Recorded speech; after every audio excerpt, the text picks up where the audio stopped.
everyone. I'm Judson Althoff, and I run Microsoft's commercial business.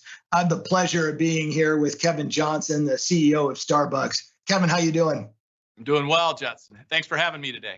Hey, thanks for spending some time with us. Look, I have to start off by saying that I am not just an admiring business partner here. I'm also a huge consumer and fan of Starbucks. I start every day with an 8-shot venti mocha. And let's just say I'm very connected to your brand. So I'm thankful for all that you're doing for people around the world and just how you've invested in keeping things going these days. Look, let's get right to it. I'd be remiss if I didn't ask about the current state of affairs. Starbucks, I think, is well known for taking care of its employees, serving the communities as we get through these difficult times. Talk to us a little bit about how you've thought about the recovery process. Does technology have a role?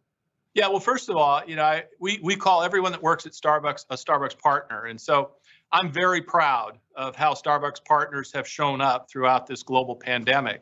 Now, certainly technology has played a role. Unfortunately, we had been investing in our artificial intelligence and what we call Deep Brew. Deep Brew is our own version of artificial intelligence. And through COVID, we've actually used AI and Deep Brew to help provide store managers some visibility on how to make these decisions.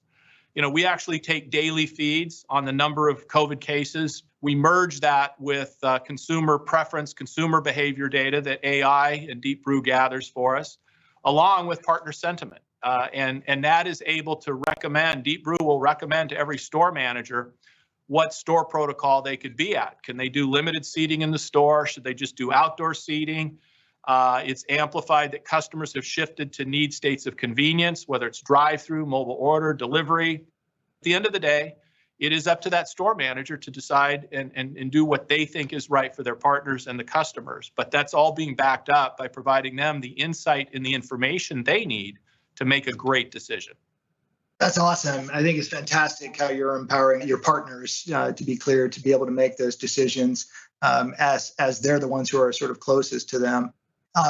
How do you make the decisions around how to prioritize the use of the technology? Well, Judson, at the end of the day, we're in the people business serving coffee. So if we can find ways to utilize technology and utilize AI in ways that help humans be more human, that's the number one priority. We've been on a journey, and I think it was driven by the realization that, with the digital revolution and mobile devices, over the last decade, that if we could have an app on that device that built that relationship with the customer and facilitated mobile orders, that'd be a start.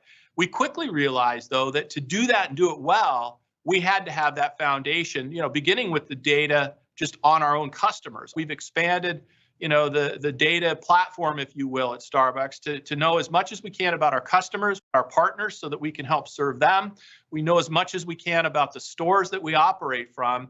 And getting that data infrastructure has enabled us to now build on top of it things like Deep Brew. We've automated inventory management, so our Starbucks partners in the stores no longer have to count.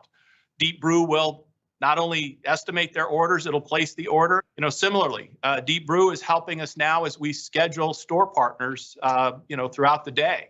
Our espresso machines they're wired with Internet of Things, and so every shot of espresso sends telemetry data, through Azure to us. We get insight from that so that we can dispatch someone to repair or tune the machine before it breaks.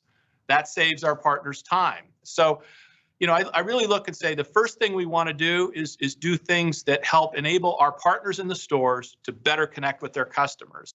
We also prioritize that relationship we have with our customers, our ability to personalize that experience that they have on the mobile app and make it easy for them, whether it's their favorites, the previous orders, or the suggestions that we make. So it's all about creating a great experience for our Starbucks partners and a great experience for our customers. And I can tell your partners appreciate that because they love it when they can start pulling the shots in advance. So, hey, listen, Kevin, thank you so much for spending some time with us. But more importantly, for everything you're doing in the community these days. We're really glad and proud to have you as a customer and a partner. Well, Judson, I'm very grateful for the partnership we have with Microsoft. And so thanks to you and your team for all you do for us. And we look forward to some more great innovation going forward. Awesome. Thank you, Kevin.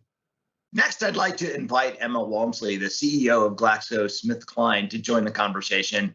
Emma, thanks so much for joining us here. Great to be here, Judson.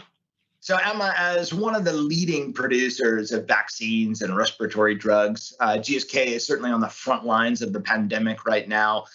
You've leaned into helping society, helping communities around the world. You're contributing to the discovery of COVID-19 solutions ubiquitously. And so I'd love for you to start off by sharing with us how data and analytics supports your efforts overall. Sure. So our purpose at GSK, Judson, is to protect life and fight disease. And that purpose has never been clearer than this year. And in fact, it's meant that data and analytics have been literally life-saving. For COVID solutions, we've got 3 vaccine collaborations and 2 antibody treatments in the clinic right now that we're hoping will be distributed at scale in 2021. But also beyond COVID, Agile analytics have kept our supply chain globally resilient, everyday inhalers, and the pediatric vaccines to the people and pressurized healthcare systems who've so needed them. If you think about it, data and technology have without doubt been critical to our industry's acceleration of solutions, going from, in just 300 days from identifying the coronavirus genome to the first major vaccine study results, which has been amazing. And speed is in large part about how quickly you can recruit patients into trials. We use data to geomap them, overlaying infection rates, hospitalization rates, demographics of age and ethnicity, so we can target high infection areas and the right kind of diversity of population to represent those most impacted. And then in terms of supply chain, well, we ship millions of products every week, and we were, of course, disrupted by COVID in so many ways, but by pulling real-time data multiple sources, we were able to predict and preempt risk across our external supply base. So those are just 2 of many data and analytics capabilities that have been turbocharged through this difficult year. So much focus and attention on all of the work that you're doing these days, Emma. Maybe you could tell us a little bit about just how important it is to sort of link data to business outcomes at GSK and a bit of the journey you've been on to get to where you are today. Yeah, well, there are just so many ways that we are transforming the efficiency and effectiveness of our consumer and our biopharma businesses with data and analytics. The way we manufacture, the way we market, the way we sell, the way we distribute, now the way we work together in new ways remotely, or we support healthcare providers who are working in new ways with telehealth. The list goes on and on. But the most important thing data is transforming is our very purpose as a company, actually. It's innovation. We are invested in vaccine and specialty medicines innovation based on the sciences of immunology and genetics, and parallel advances in technology and biology are completely changing both the data we use and the way we're able to use it. The science of genetics, the functional relationship between genes, huge data sets now that are available, and machine learning, we believe will transform that productivity, allow us to specifically develop medicines against better biological targets and to test those medicines in the people who have the genetic markers. But our ability to organize and access the data on petabyte scale has, of course, been the key focus. So like many companies, we can say in the first quarter of 2020, GSK accumulated more data than we had in our 300+ year history. And at the same time, accelerating investments in our own technology and capabilities. We already have 30 new biological targets identified.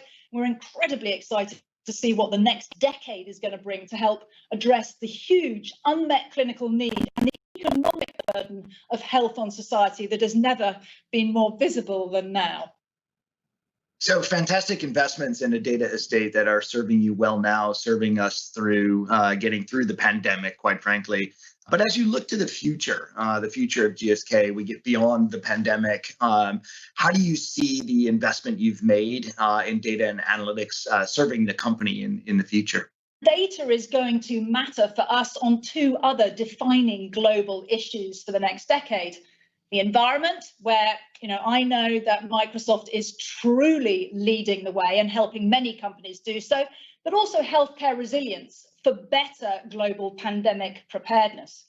On sustainability, we recently recently announced at GSK our Healthy People, Healthy Planet goals to have a net zero impact on climate and a net positive impact on nature by 2030. And as part of this, we're looking at how we can replace the use of natural substances, in this case, for example, enzymes which we use to catalyze reactions in our manufacturing processes, with synthetic versions.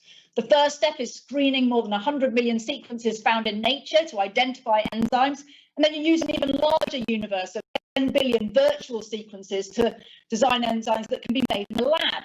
So advances in data and analytics means we can now do this at an industrial pace and scale that wasn't possible just 5 years ago.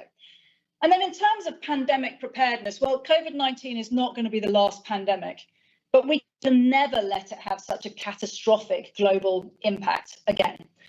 GSK, together with other institutions, governments, and across industry, have committed to work in partnership to predict, mitigate, or even prevent pandemics and other healthcare emergencies. Of collaboration with data and analytics has never been clearer, and I hope we all look back on the 2020s, despite its rough start, as a decade where it transforms our efficiency and effectiveness, but most of all, our positive impact on society. Hey, Emma, thanks so much for sharing your journey, and more importantly, thanks so much for everything